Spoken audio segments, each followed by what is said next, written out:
Bismillahirrahmanirrahim. Assalamualaikum warahmatullahi wabarakatuh.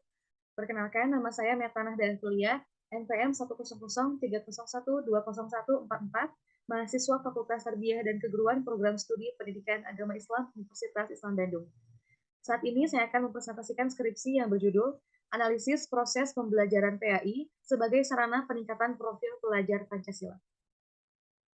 Penelitian ini bermula dari perubahan kurikulum dari kurikulum 2013 ke kurikulum Merdeka, di mana kurikulum saat ini membawa konsep terbaru, salah satunya tentang belajar merdeka dan profil pelajar Pancasila. Profil pelajar Pancasila membawa 6 dimensi. Yang pertama, beriman bertakwa kepada Tuhan Yang Maha Esa dan berakhlak mulia, berkebinekaan global, bernalar kritis, bergotong royong, mandiri, dan juga kreatif. Di mana proses penguatan atau peningkatan profil pelajar Pancasila ini dapat melalui dua cara.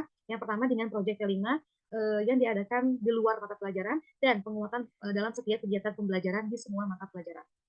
Pendidikan agama Islam ini memiliki kesinambungan dengan dimensi-dimensi dari profil pelajar Pancasila. Dalam platform Merdeka Belajar, disebutkan bahwa pendidikan agama Islam harus mampu mengiring peserta didiknya pada 4 hal, yakni yang pertama, selalu berusaha berbuat kebaikan, menjunjung sikap toleransi, berakhlak mulia, dan yang terakhir, memiliki rasa sayang terhadap seluruh alam semesta. Poin pertama dari profil pelajar Pancasila ini menyangkut tentang ketuhanan, di mana ada nilai iman, takwa, dan akhlak mulia, di mana itu menjadi salah satu kesamaan dari ideologi utama pendidikan agama Islam, yakni tentang ketauhidan. Dari Al-Quran Surat Luqman ayat 12 hingga 18 ini menunjukkan bahwa adanya kerangka pendidikan agama Islam yang dikerucut menjadi 3 aspek. Yang pertama tentang pendidikan akidah atau tauhid, yakni dengan tidak menyekutukan Allah. Lalu yang kedua adalah pendidikan ibadah, di mana proses penghambaan atau penghayatan peserta didik terhadap aturan agama seperti mendirikan sholat sebagai tanda pengabdian kepada Allah Subhanahu wa taala. Lalu yang ketiga, pendidikan akhlakul karimah, di mana peserta didik untuk mengembangkan potensi alamiahnya yang dibentuk dalam dimensi keagamaan.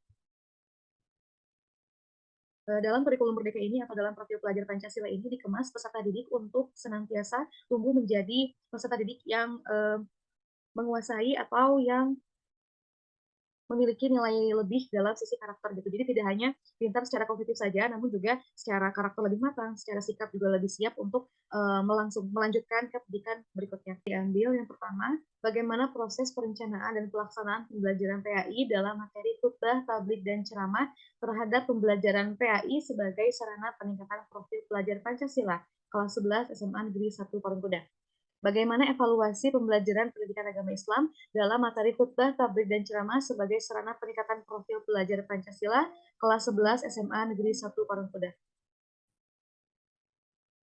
Apa saja dampak dari pembelajaran PAI dalam materi khutbah, tablik, dan ceramah terhadap PAI sebagai sarana peningkatan profil pelajar Pancasila kelas 11 SMA Negeri 1 Parungkuda. Yang terakhir, apa saja faktor pendukung dan penghambat dari proses pembelajaran PAI dalam materi khutbah, tablik, dan ceramah sebagai sarana peningkatan profil pelajar Pancasila kelas 11 SMA Negeri 1 Parungkuda. Dalam proses perencanaan pembelajaran ini menggunakan modul yang di dalamnya sudah termuat LTP. Lalu dalam pelaksanaannya terlihat bahwa peningkatan profil pelajar Pancasila itu tercermin melalui pembelajaran PAI, di mana pada dimensi beriman terlihat dari berdoa sebelum dan sesudah belajar. Jujur itu dilihat dari anak juga mengerjakan tugas secara mandiri, tidak tergantung dengan guru maupun dengan rekannya. Dimensi mandiri terlihat bahwa siswa mampu mengeksplor pengetahuannya secara mandiri tanpa harus bergantung pada bantuan guru atau teman. Dimensi gotong royong, saling membantu menyelesaikan permasalahan dalam kelompok. Dan dimensi nalar kritis terlihat dari rasa ingin tahu yang tinggi terhadap materi dan kemampuan siswa dalam berargumen saat proses diskusi berlangsung. Dan yang terakhir, dimensi kreatif terlihat dari penyusunan tugas dengan menyusun PPT yang menarik dan menggunakan kostum ketika saat praktek khutbah. Berikutnya, evaluasi pembelajaran PAI sebagai sarana peningkatan profil pelajar Pancasila. Menggunakan 3 metode evaluasi yang melibatkan pengetahuan, keterampilan, dan sikap siswa, di mana proses ini dijalankan secara berkala untuk memastikan bahwa pembelajaran PAI tidak hanya fokus pada penguasaan materi pengetahuan, tetapi juga melibatkan pengembangan keterampilan praktis dan sikap spiritual siswa. Berdasarkan hal tersebut, evaluasi ini menjadi suatu alat yang penting dalam memperbaiki kualitas pembelajaran PAI dan mendukung peningkatan profil pelajar Pancasila dalam konteks nilai-nilai Pancasila. Berikutnya, dampak yang dihasilkan dari proses pembelajaran PAI sebagai sarana peningkatan profil pelajar Pancasila. Yang pertama, meningkatnya kompetensi siswa dari sisi karakter yang dapat dilihat dari hasil rapot pendidikan. Yang kedua, tercerminnya karakter profil pelajar Pancasila pada diri peserta didik, salah satunya dalam aspek bergotong royong yang ditunjukkan pada ketersediaan peserta didik untuk belajar secara berkelompok dan memecahkan permasalahan bersama-sama. Lalu yang berikutnya tentang faktor pendukung dan penghambat dari proses pembelajaran PAI sebagai sarana peningkatan profil pelajar Pancasila. Faktor pendukung yang pertama, di mana guru PAI yang bersangkutan memiliki latar belakang sarjana pendidikan agama Islam dan tersertifikasi pada program pendampingan profesi guru atau PPG. Yang kedua, materi pembelajaran PAI sudah memuat proses penguatan profil pelajar Pancasila. Dan yang ketiga, metode dan media pembelajaran PAI yang digunakan dapat menjadi penunjang peningkatan profil pelajar Pancasila. Adapun faktor penghambat yang pertama, terdapatnya siswa yang masih harus beradaptasi dengan proses pembelajaran kurikulum yang baru. Sekian yang dapat saya presentasikan. Wassalamualaikum warahmatullahi wabarakatuh.